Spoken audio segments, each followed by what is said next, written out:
Olá, eu sou a professora Maria do Carmo. Na tarde de hoje, 27 de setembro de 2018, iremos bater um papo sobre a importância do ato de ler. Serão divididos em 3 itens. As 4 significações da leitura.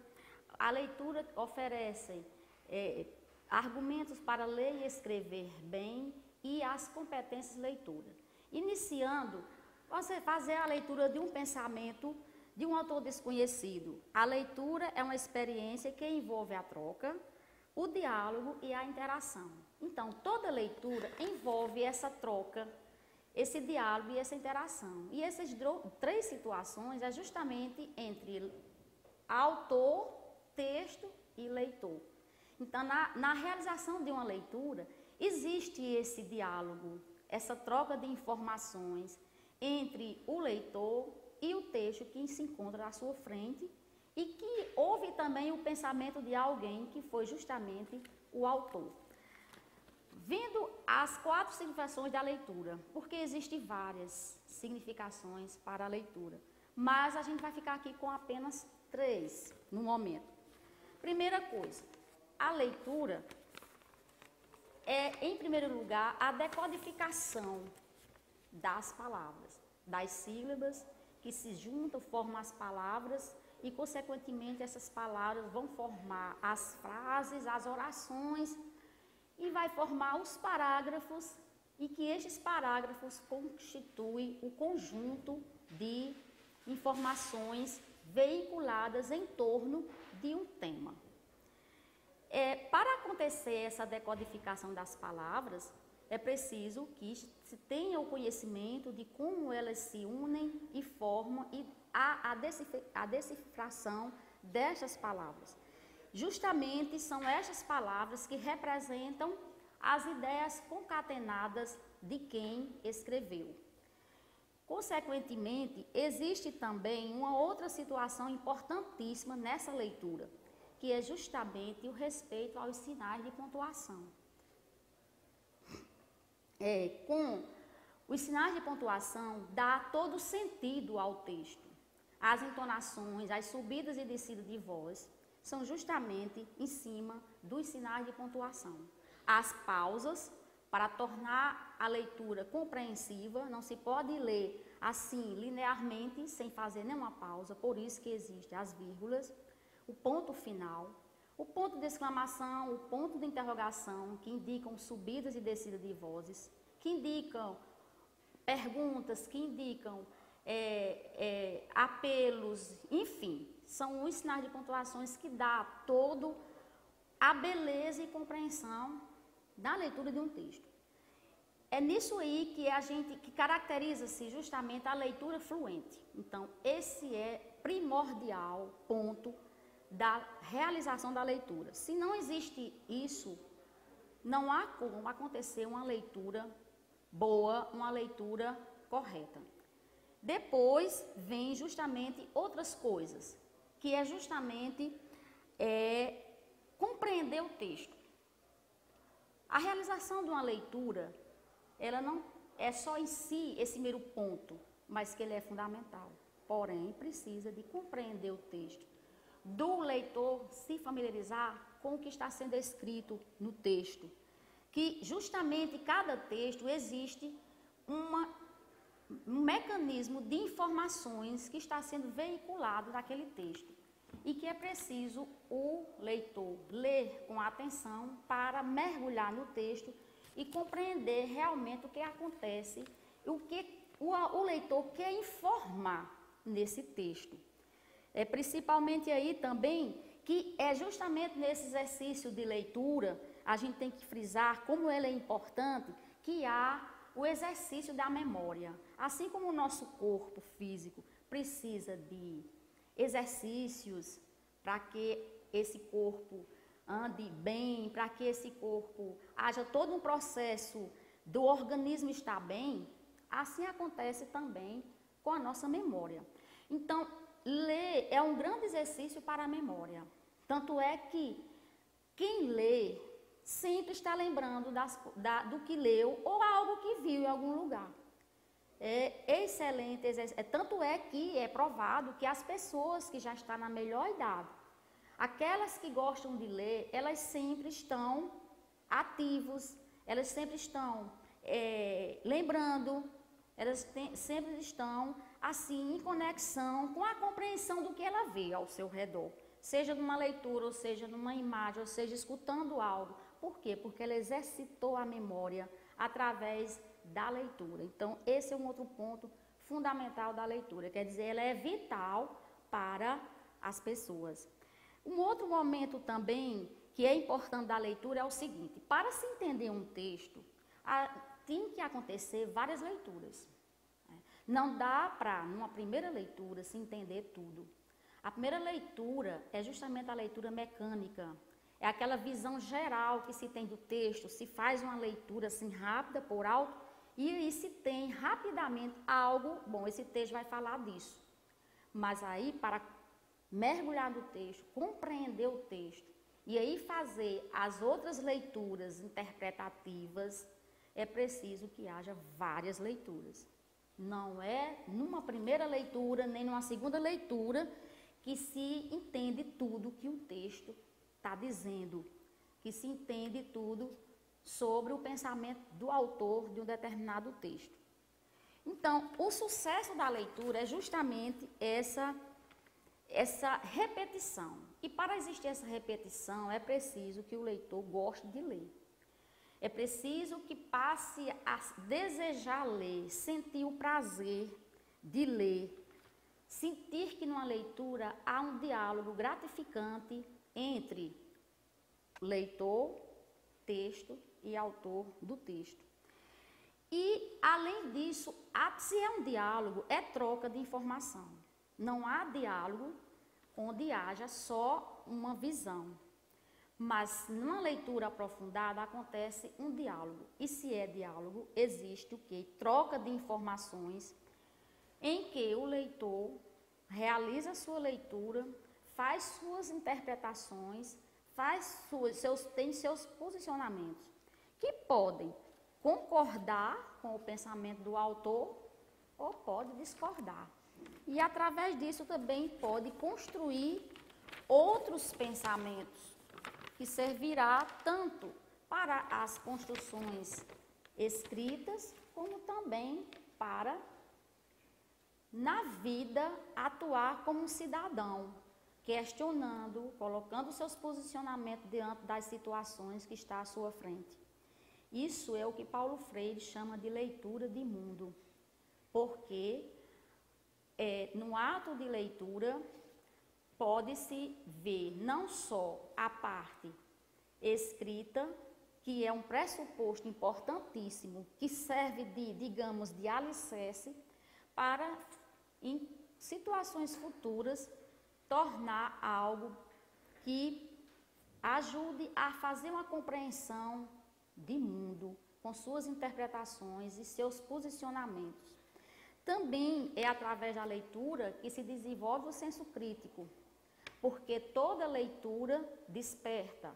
Claro que vai depender do gênero textual muitas vezes, mas, enfim, esse lado crítico, esse lado de ver o que há nas intenções de um escritor ou de um autor de um texto é muito importante e desenvolve a capacidade do leitor de dialogar e de construir seus pensamentos em cima de algo que leu e reconstrói para agir em outros momentos, seja numa produção escrita, ou seja num discurso falado, ou seja numa situação que precisa da sua defesa de pensamento para mostrar como um ser pensante, um cidadão atuante, uma pessoa que tem capacidade de realmente expressar, argumentar com consistência o seu pensamento e não se tornar meros robôs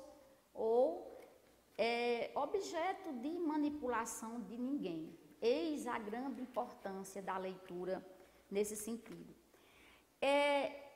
Para a sugestão, o bom leitor precisa de sentir a satisfação de ler. Se está no início dos processos de gostar de ler ou que ainda não lê, temos aqui umas sugestões bacanas. Por exemplo, os romances, os textos de cunho literários, romances, contos, fábulas, são produções literárias e elas são muito boas. Porém, digamos, o romance e o conto têm mais assim uma complexidade por conta de ter uma produção artística bem forte em cima da construção de uma linguagem, né? E uma linguagem mais complicada, uma linguagem onde tem recursos estilísticos próprios do autor. Mas eu aconselho que você poderá começar a fazer a leitura de um texto literário a partir das fábulas. As fábulas são textos curtos, porém riquíssimos. São textos antiquíssimos que foram criados e que esses textos sempre têm como personagens animais ou objetos, às vezes tem pessoas também, mas é uma coisa bem bacaninha, curta de você ler. E o melhor que toda fábula tem sempre uma moral da história, tem sempre uma reflexão, e as fábulas são riquíssimas para esse trabalho de orientação, de levar as pessoas a refletirem sobre situações. Não é à toa aí que a gente vê aí a fábula do galho e da raposa, e ali o que tem de bonito naquela fábula, e o exemplo que tem lá embaixo, e a moral que existe lá, que leva a gente a refletir algo. Então, você pode começar por aí. Existem também as teses científicas, né? Desde um artigo científico ou um artigo de divulgação científica que está publicado nas revistas científicas, que são textos mais assim complicados, mais assim difíceis. Mas existem também os textos jornalísticos que são muito bons, como a notícia, né? Que são fatos, que são narrados, né? Por exemplo, a notícia é um fato que aconteceu e aí é narrado, é divulgado, seja na imprensa televisiva, seja um jornal escrito, que a gente apela para que nunca se acabe o jornal escrito, o jornal da imprensa. Muito importante, mesmo com todo o avanço da tecnologia, da internet e etc. As reportagens que vêm também com todo um arcabouço de reportagem do local, enfim. Toda uma situação que é uma leitura boa, é uma leitura que informa, e para quem está começando a gostar de ler, será uma boa receita.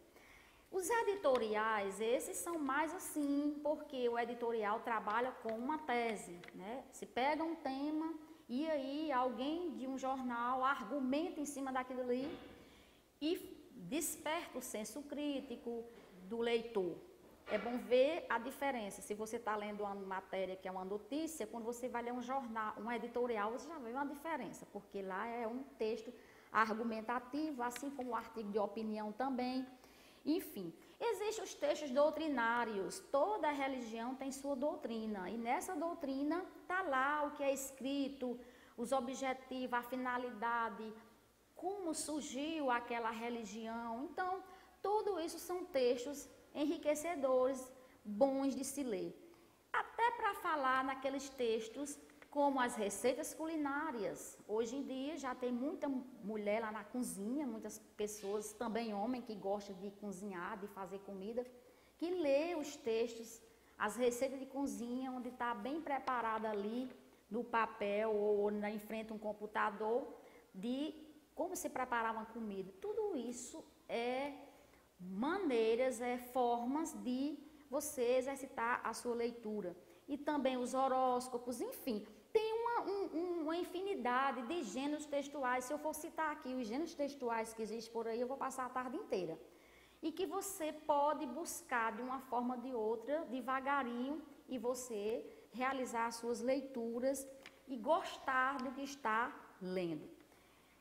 Um outro momento interessante da leitura é que ela oferece argumentos para você falar e escrever bem.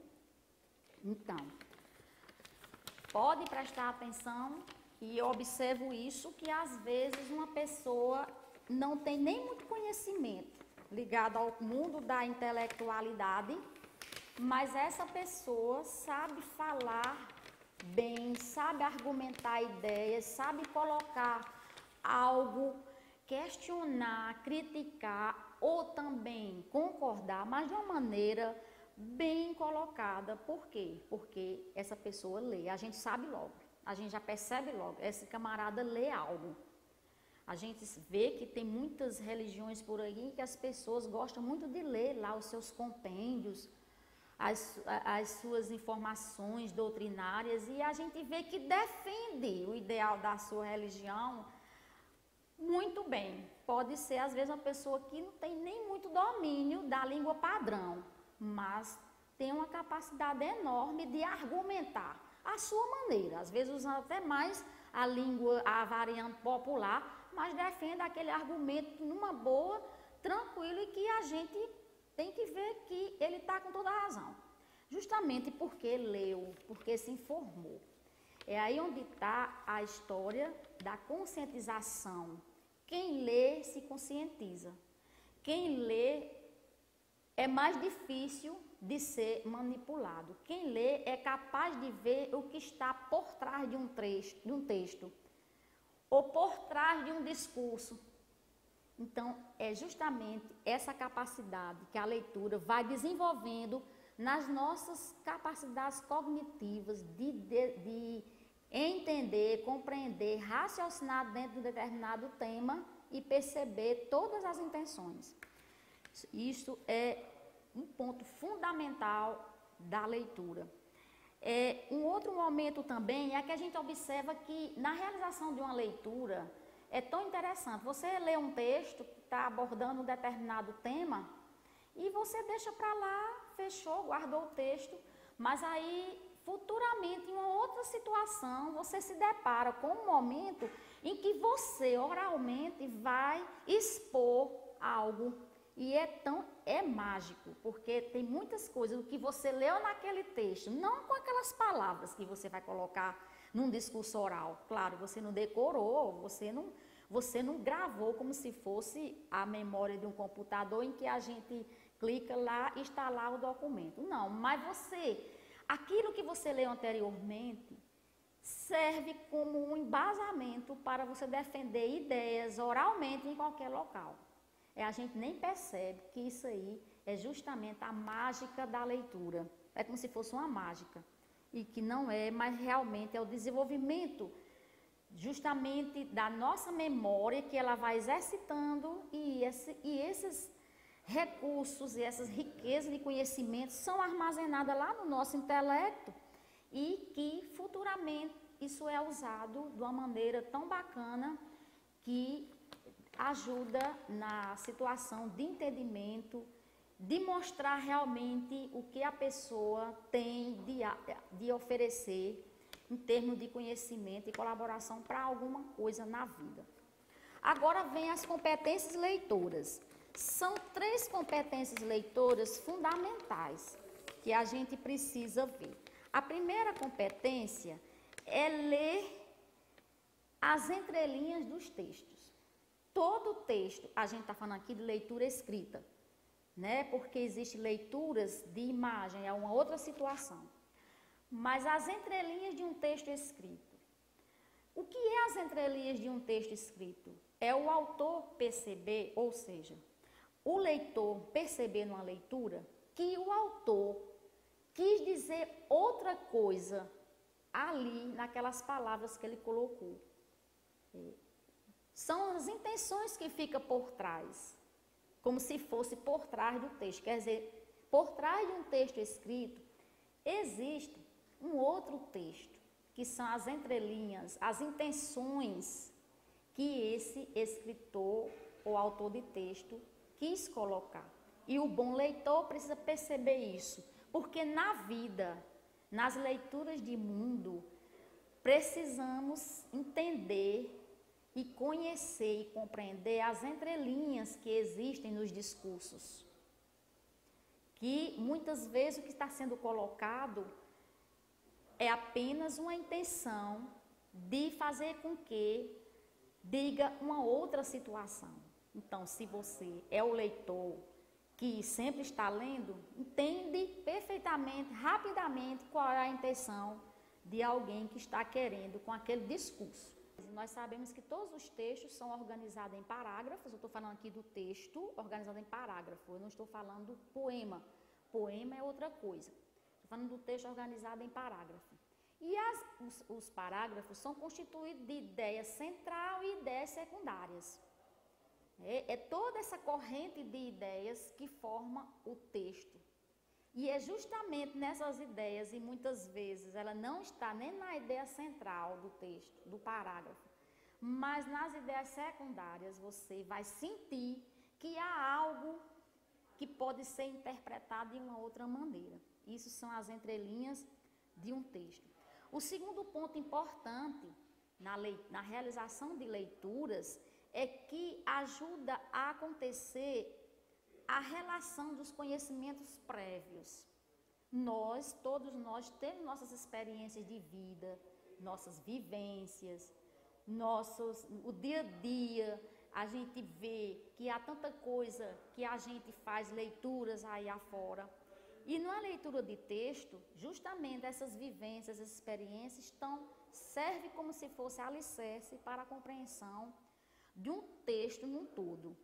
São ideias que podem, às vezes, justamente é onde entra o sentido diferente, que se você tem as vivências e você faz o paralelo com o que você lê no texto, você vai perceber que aquele autor está indo de encontro a uma ideia sua e que você pode concordar com essa ideia que ele colocou ou você discordar. Eis aí o importante, não estamos para baixar a cabeça e achar que tudo que um autor colocou num texto é o correto.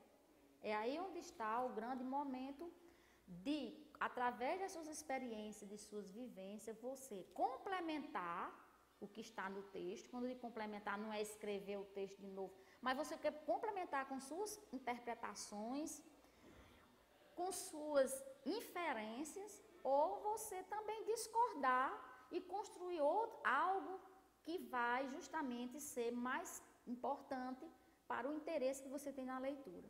O terceiro ponto é justamente transferir essas estratégias de conhecimento para formular um outro texto. Quando eu digo esse outro texto, pode ser escrito ou não, mas é justamente o texto que realmente você vê a sociedade, você passar a ser uma pessoa ativa, questionar a realidade, fazer inferências sobre situações da realidade e aí se tornar um cidadão ativo na sociedade. Eu gostaria aqui desse momento também chamar assim, a atenção ou alertar justamente para a comunidade estudantil, principalmente ensino fundamental, ensino médio ou até mesmo universitário. Mas eu preciso aqui como professora de ensino médio e de ensino fundamental, que hoje estou nessa situação, dizer para o aluno que ele deve sentir esse gosto para ler, se sentir atraído para ler, né? Ter justamente aquela paixão para ler. Ler livros, ler revistas, ler até mesmo textos na internet. Nós não podemos dizer que a internet só tem o que é ruim, porque a internet tem muita riqueza. Agora é preciso você dar o clique lá onde tem coisa boa. É preciso também que o jovem desperte e passe a valorizar a internet, porque ela tem muita coisa boa, tem lá os sites, tem muita coisa rica. Agora é preciso que valorize isso, ao invés de você buscar um site que está tendo só pornografias, ou que você joga só pornografias no que você coloca no Facebook ou outro tipo de rede social, vá buscar o que é de enriquecedor, vai lá, clica, bota lá, pensa lá numa coisa, eu estou precisando de uma autoajuda. O jovem de hoje é muito cheio de problemas, esse dia a dia corrido, as problemáticas familiares, muitas vezes leva o jovem a ser uma pessoa conflituosa, além da sua idade. Eu estou precisando de uma ajuda. Peraí, vai lá, bota lá o autor de um livro de autoajuda que você vai encontrar lá coisas bacanas e você vai ler e você vai tanto desenvolver o hábito de ler, você vai se sentir afeiçoado pela leitura, como você vai melhorar o seu estado de espírito. Eu aconselho, os livros de autoajuda são muito bons para a gente melhorar o nosso estado interior, certo? Então, é preciso que o aluno do ensino médio ou de aluno fundamental, que tem as provas, as avaliações externas, Enem, tem Provinha Brasil, tem DPB e etc. São provas em que as questões, elas são muito complexas, boas, excelentes, mas exigem muita atenção do aluno. E se você já tem o hábito de ler, quer dizer, sua mente já está exercitada a ler, com poucas leituras você vai entender aquela questão. Por isso que é preciso que você leia. É preciso que o aluno desperte para o gosto de ler, certo?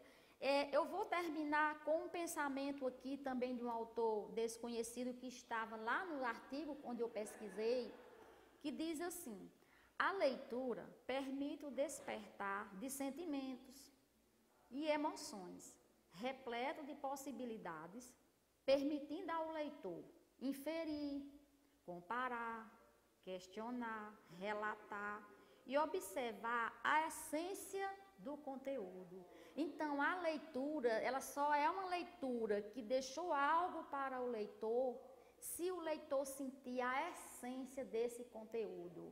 É quando há como se fosse uma espécie de funil, que é lá no finalzinho, na parte mais extrema do funil, que está a essência daquele conteúdo. E outra coisa, veja que toda leitura existe a emoção. Não é só um texto apaixonado, de teor apaixonado, de teor de paixão, um texto romântico, que a gente vai sentir emoção. Claro que se sente, porque aí é característica daquele texto, mas você precisa se sentir emocionado para ler qualquer coisa. Sentir aquela coisa dentro de si, não é? Onde há aquela espécie de quentura, de gostar de ler algo. Isso é justamente o despertar dos sentimentos, das emoções para ler. Não pode ser aquela coisa fria, não vou ler, olha assim, para lá, para cá, aí lê sem coragem e depois termina não entendendo. Então, veja que é preciso isso. Então, eu devo ter a humildade de dizer que eu falei aqui tem algo das minhas experiências como professora, mas é o resultado também de uma pesquisa que eu fiz em artigos de universidades brasileiras, como a Universidade de Passo Fundo, Universidade Federal do Paraná, mas com certeza brevemente estarei fazendo outras colocações e com certeza utilizando artigos e leituras daqui da nossa Universidade Federal de Campina Grande, o Centro de Formação de Professores, com certeza, com muito orgulho. A nossa conversa termina por aqui. Agradecemos a atenção dos internautas e telespectadores que estiveram conectados à TV Diário do Sertão neste momento. Prometemos voltar na próxima quinta-feira com uma entrevista de cunho, na verdade, de assuntos políticos, e será um prazer termos vocês conectados novamente à TV Diário do Sertão.